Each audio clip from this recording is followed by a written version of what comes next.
So hi everyone, welcome to physics simplified. And आज हमारा lecture number 1 of friction का। And friction is the you can say the first conceptual topic of your class 11 till kinematics and Newton law of motion all things were very stable and तुम्हें ज़्यादा दिमाग नहीं लगाना पड़ता। But when it comes to friction, friction is very complicated. And मेरे हिसाब से if you clearly see the graph, ठीक है, 70% जो जे की तैयारी करते हैं, नीट की करते हैं, ठीक है, उनको फ्रिक्शन समझ में आता है कि फ्रिक्शन का डायरेक्शन कहाँ पे लगाना होता है। 3 block problem, 4 block problem, 5 block problems कैसे करते हैं, ठीक है। आधों से तो 2 ब्लॉक प्रॉब्लम्स ही नहीं होती, ठीक है। एंड द वन थिंग जो कि सबसे ज़्यादा परेशान करती है कि इसमें सोचना पड़ता है, ठीक है। और जहाँ पे भी बहुत ज़्यादा काम करना होता है वहाँ पे लोग अटक जाते हैं, ठीक है। और अपने को कहाँ अपन अलग कैसे बनेंगे बाकियों से कि जहाँ पे बाकियों को दिक्कत आ रही है अपने को वही एरिया स्ट्रॉन्ग करना है, ठीक है।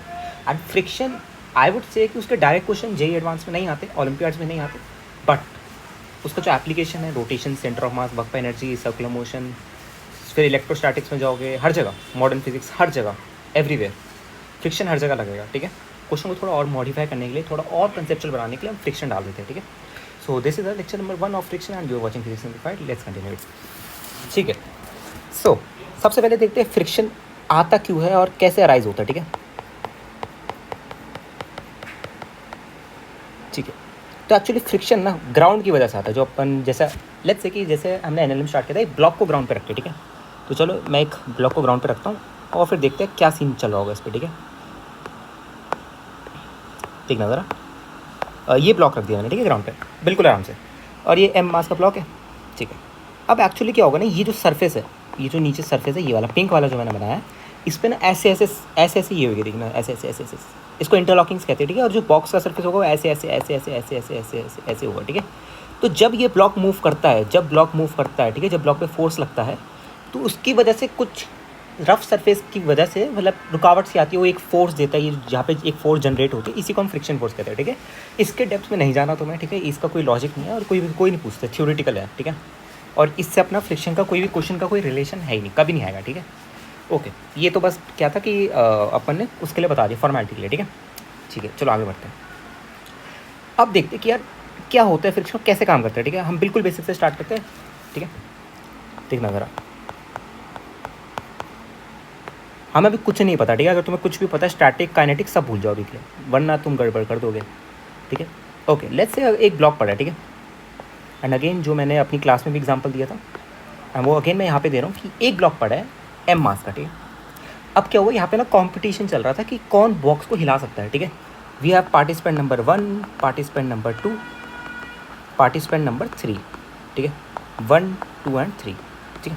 ओके, देखना ज़रा क्या हुआ। जब अपने 1 वाले भैया आए, 1 वाले भैया ने कहा कि मैं जोश में हूँ, मैं इसको हिला के रहूँगा, ठीक है। ये F1 कहते हैं इसको, ठीक है। F1 जब इस 1 वाले ने लगाया, वो कहता अरे बाबा ये तो हिल ही नहीं रहा। अब क्या हुआ, सबका दिमाग ख़राब हो गया कि यार बॉक्स क्यों नहीं हिल रहा, मतलब कुछ तो होना चाहिए। फिर बाद में पता चला कि यार ये जो ग्राउंड है ना, ये जो रफ सरफेस वाला ग्राउंड है, जो इंटरलॉकिंग है, यार ये तो इस पर पीछे एफ फोर्स लगा रही है, ये बिल्कुल सेम मैग्नीट्यूड का पीछे F1 फोर्स लगा रही है, बिल्कुल सेम मैग्नीट्यूड का, बिल्कुल। तो इसने रोक दिया। तुम्हें पता है राइट वाली force is equal to left वाली फोर्स, मतलब पार्टिकल इक्विलिब्रियम में, ठीक है। अब क्या हुआ, अब क्या गया, अब ये जो पार्टिसिपेंट नंबर 1 है, इसने चिल्ला के बोला पार्टिसिपेंट नंबर 2 कि भैया तू भी आ जा, ये बॉक्स तो हिल ही नहीं रहा, ये क्या हो रहा है, ये तो फिजिक्स वैलिड ही नहीं हो रही यहाँ पे। पार्टिसिपेंट नंबर 2 भी आया, इसने F2 फोर्स लगाई। अब क्या हुआ, अगेन यही हुआ, इसने यहाँ पे पीछे F2 फोर्स लगा दी ग्राउंड ने। ग्राउंड भी कह रहा है देखते हैं किसमें कितना है दम। अब आता है F3 से किसी को उम्मीद नहीं थी, बिल्कुल दुबला पतला आदमी, मतलब ये तो बस आ गया कंपटीशन में, ठीक है, बस पार्टिसिपेंट लेने आ गया। और जैसे ही इसने लगाया ब्लॉक चल पड़ा, ठीक है। तो इस पूरे केस से, इस पूरे सिनेरियो से क्या कंक्लूड होता है, तो ना यहाँ पे बहुत दूर ऑडियंस में एक समझदार आदमी बैठा हुआ था। तुम किसी को कुछ भी कहते हो, उसको न्यूटन, आइंस्टाइन, कोई भी, ठीक है। वैसे हम न्यूटन को मानते हैं कि Newton is the you can से father of mechanics and you can से इसी ब्रांच का, ठीक है, calculus and mechanics type of, ठीक है। न्यूटन बैठे हुए थे, न्यूटन भैया ने देखा कि यार कुछ तो लोचा है यहाँ पे, ठीक है, ग्राउंड की वजह से कुछ तो लोचा आ रहा है। अब उसको डीप डाइव स्टडी करने जा रहे हैं हम, ठीक है। तो देखना क्या हुआ होगा जब मैंने F1 फोर्स लगाई, ठीक है, तो अपने आप ही ग्राउंड F1 फोर्स लगा रहा है, क्या बात है यार। जब मैंने F2 फोर्स लगाई, F1 प्लस F2 फोर्स हो चुकी है, ध्यान से याद रखना कि F1 तो वो लगा ही रहा है, प्लस F2 आ चुकी है अब, ठीक है। ऐसे नहीं कि F1 हट गई और F2 आ रहा है, नहीं, F1 प्लस F2 है, ठीक है। यहाँ पे पहला, यहाँ पे रॉन्ग हो सकता है, ठीक है। F1 प्लस F2 है, ठीक है। तो ग्राउंड ने भी F1 प्लस F2 फोर्स लगा दी। जैसे ही F3 आया, ये ब्लॉक चल पड़ा मूव, ब्लॉक आगे चलने लग गया। तो इससे हम एक चीज़ कंक्लूड कर सकते हैं कि यार कोई फ्रिक्शन है ना यहाँ पे, फ्रिक्शन यहाँ पे दो तरह के डिस्टिंग्विश में दिख रहा है कि एक तो जब ब्लॉक रेस्ट पे था तो एक फ्रिक्शन लग रहा है, क्योंकि खुद ही अपने आप बढ़े जा रहा है, खुद ही अपने आप बढ़े जा रहा है, ठीक है। और तुम्हें मैं एक बात बताऊँ, एक अच्छी बात बताऊँ जो कि मैंने नहीं बताई अभी तक। जैसे ही अपना ब्लॉक मूव करने लगेगा ना, तो तुम्हें पता है बचपन में पढ़ा है, फ्रिक्शन एक और, तो उस पर फ्रिक्शन अभी भी लगता है, ठीक है। बट अब वो कांस्टेंट नेचर का होता है। देखो यहाँ पे बदल रहा है ना, मैंने F1 फोर्स लगाई, यहाँ पे F1 लगा, मैंने F2 लगाई, F1 F2 लगा, ठीक है। बट यहाँ पे अब जो F होगा, जिसको हम काइनेटिक फ्रिक्शन बोलते हैं, अब वो कांस्टेंट होगा। अब मैं एक ग्राफ भी दिखाऊंगा, ठीक है। अब ये कांस्टेंट होगा, अब ये वेरी नहीं करेगा, ठीक है। अब ये through out the motion constant होगा, ठीक है, ठीक है। तो आगे चलते हैं। अब हम नेक्स्ट सिनेरियो देखते हैं, ठीक है। नेक्स्ट सिनेरियो क्या है अपना, कि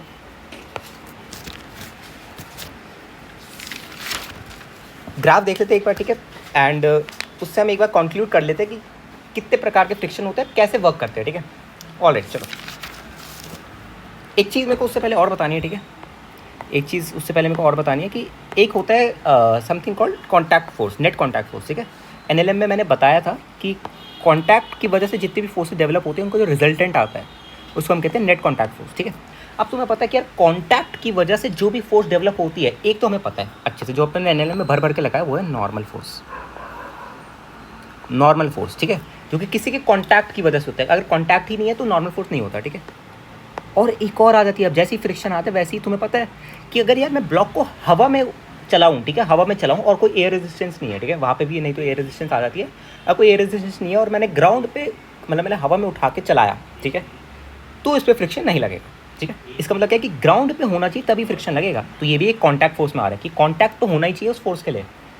तो क्या हुआ, अब तुम्हें पता है कि लेट्स से कि अगर ये ब्लॉक राइट में मूव कर रहा था तो इस पर फ्रिक्शन लेफ्ट की तरफ लगेगा, ठीक है। ये तो खैर तुम जान सकते हो, ठीक है। तो इसका देखो यार, जो रिजल्टेंट आएगा, तुम्हें पता है वेक्टर्स को रिजॉल्व कर लेगा इसको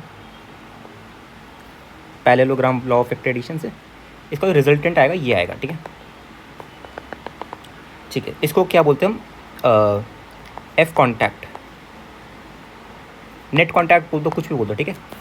तो देखना ज़रा कैसे लिखूँ ये, तो अब तुम्हें vector law of triangle addition भी लगा सकते हो, पैरेललोग्राम भी लगा सकते हो, कुछ भी लगा सकते हो, ठीक है। N vector plus F vector, N vector क्या है, नॉर्मल कॉन्टैक्ट फोर्स, और F क्या है, फ्रिक्शन वाला, ठीक है। तुम्हें ध्यान रखना इसमें, ठीक है। किसी केस में काइनेटिक हो सकता है, किसी केस में स्टैटिक हो सकता है, तो उसको उसी के हिसाब से लगा देना, ठीक है। ओके, अब अगर कोई मेरे से वैल्यू पूछे, देखो N और F परपेंडिकुलर है, ठीक है। सो कैसे लिखते हैं वैल्यू, याद है, A square plus B square plus 2AB cos theta. Cos theta क्या आएगा यहाँ पे, कॉस 90 जीरो हो जाता है, ठीक है। So A square plus B square आता है, ठीक है। सो F कॉन्टैक्ट क्या आ गया, सॉरी, अब अपने को इसका मैग्नीट्यूड लिखना है, ठीक है। मैग्नीट्यूड, इसकी एक्चुअल वैल्यू कितनी होगी, ये होगी अंडर रूट ऑफ नॉर्मल का स्क्वायर प्लस F का स्क्वायर। अगर किसी को नहीं पता तो मैं बता दूं कि दो वेक्टर्स की जो सम का मैग्नीट्यूड होता है वो A square plus B square plus 2AB cos theta के बराबर होता है, ठीक है। एंड कॉस थीटा होता है angle between two vectors, and angle between two vectors या तो हेड टू हेड ज्वाइन होने चाहिए, उसके बीच का जो एंगल होता है, या टेल टू टेल होनी चाहिए, उसके बीच का एंगल होता है, ठीक है। ओके, ठीक है, ओके।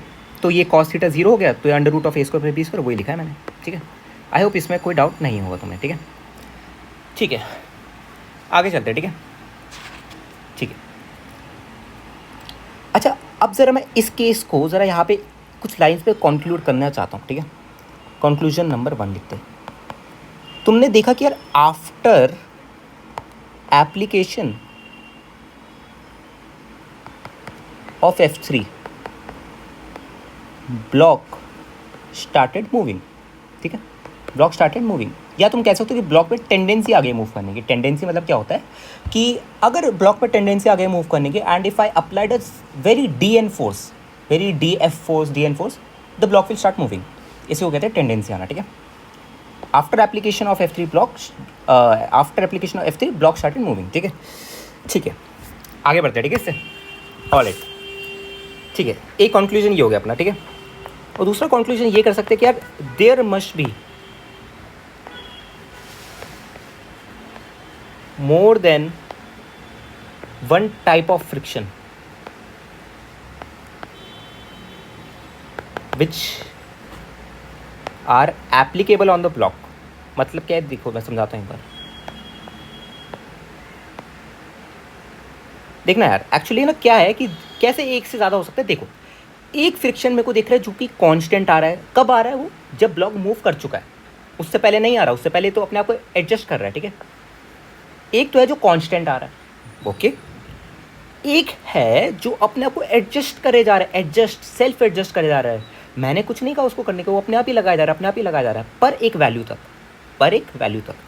तो क्या मैं ये बोल सकता हूँ कि यार ये जो फ्रिक्शन है जो इसको अपने आप ही रोक रहा है, उसकी मैक्सिमम वैल्यू कितनी होगी? मतलब वो कितना झेल सकता है इस फोर्स को? क्या मैं ये बोल दूँ कि F1 + F2 + F3 ही होगी? क्योंकि अगर मैंने इससे ज़्यादा लगाया तो ये वाली जो फोर्स है, ये वाली जो अपने आप को सेल्फ एडजस्ट कर रही है, ये हट जाती है अब, और एक कांस्टेंट फोर्स से रिप्लेस हो जाता है पीछे की तरफ, जिसको हम कहते हैं काइनेटिक फ्रिक्शन आगे जाके, ठीक है। समझ आ गया? ठीक है, चलो आगे बढ़ते हैं, ठीक है। अब देखना, इसको एक ग्राफ से बिल्कुल सिंप्लीफाई कर देते हैं अपन, ठीक है। देन अपन क्लास को एंड करते हैं। छोटी क्लास है बिकॉज अपना इंट्रोडक्शन है, ठीक है। आगे अपन 1-1 घंटे की क्लास रखेंगे तो NLM 4-5 लेक्चर में कंप्लीट हो जाएगा, ठीक है। टेंशन मत लो उसकी। ओके, देखना ज़रा, लेट्स से ये है अपने पे, ठीक है। ये ओके, लेफ्ट में लगता हूँ मैं फ्रिक्शनल फोर्स, ठीक है, फ्रिक्शन वाली फोर्स। और राइट में मैं लगता हूँ अप्लाइड फोर्स, जो हम लगा रहे फोर्स, ठीक है, अप्लाइड फोर्स, ठीक है।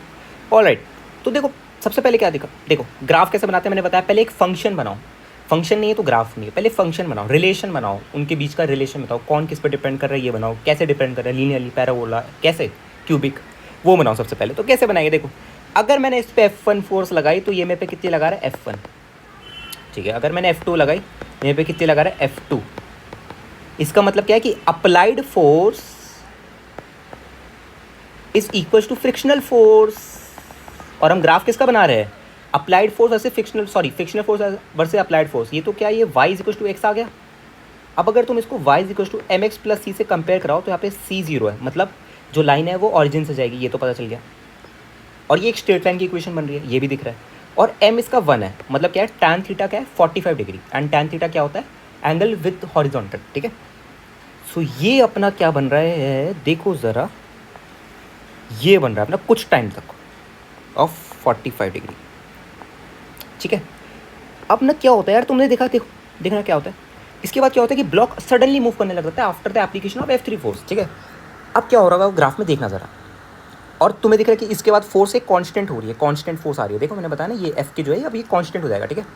अब देखना, पर क्या होता है एक्चुअली, मैंने तुम्हें बताया कि यार ये तो वो फ्रिक्शन है ना, ये इंटरलॉकिंग की वजह से होता है, इंटरलॉकिंग ऑफ सर्फेसिस की वजह से, ठीक है। जैसे ये मूव करने लग जाता है ना तो एक ग्राफ में एक डंप आता है, ठीक है। फोर्स की वैल्यू थोड़ी कम हो जाती है, वो तुम एनर्जी लॉसेस की वजह से तुम मान सकते हो, ठीक है। इसका कोई वैसे रीज़न नहीं है, ठीक है। तुम इसको एनर्जी लॉस की तरीके से मान सकते हो कि एनर्जी लॉस होती है, ठीक है। थोड़ी साउंड भी जाती है, तुम्हें पता होगी, साउंड और उसके हीट के वेव में एनर्जी फ्लो जाती है इससे, ठीक है। अब देखो थोड़ा ग्राफ में डाउन आता है फोर्स की वैल्यू में, एंड देन ये ऐसे कंटिन्यू हो जाता है। अरे एक सेकेंड जरा, देन ये ऐसे कंटिन्यू हो जाता है, ठीक है। और ये इन्फिनिट तक जाता है जब तक ब्लॉक नहीं रुक रहा, ठीक है। ऑलराइट, तब तक ये कांस्टेंट फोर्स लगेगी, ठीक है। तो देखना यार ज़रा, इसको हम क्या बोलते हैं, इसको, ये जो होता है ना, इसको हम बोलते हैं FS मैक्स, मतलब स्टैटिक फ्रिक्शन की मैक्सिमम वैल्यू। अभी मैं आता हूँ स्टैटिक काइनेटिक पे, अभी इतना जान लो बस, इसको याद ही रख लो तुम, कोई दिक्कत नहीं है। अभी मैं आता हूँ, ठीक है। इसको हम कहते हैं काइनेटिक फ्रिक्शन, ठीक है। तो आई गेस ये ग्राफ समझ आ गया है ना तुम्हें, ग्राफ ईजिली समझ आ गया, ठीक है। तो आज के लिए इतना ही था, ठीक है। अगली क्लास से हम बिल्कुल स्टार्ट कर देंगे काइनेटिक एंड स्टैटिक से, देन क्वेश्चन ही क्वेश्चन करेंगे, ठीक है। फिर चाहे यूरोपियन फिजिक्स ओलंपियाड हो, साइक्लिक प्रॉब्लम हो, या तुम्हारी रेयर वेल प्रॉब्लम हो, कोई भी प्रॉब्लम हो, ठीक है, अपन सब कवर कर लेंगे, ठीक है। So that's it for today, and मिलते हैं अगली वीडियो में। तब तक NLM का जितना भी काम है वो सब रिवाइज कर लेना, लेक्चर का बैकलॉग कंप्लीट कर लेना, ठीक है। सो बाय बाय, नेक्स्ट वीडियो में मिलते हैं।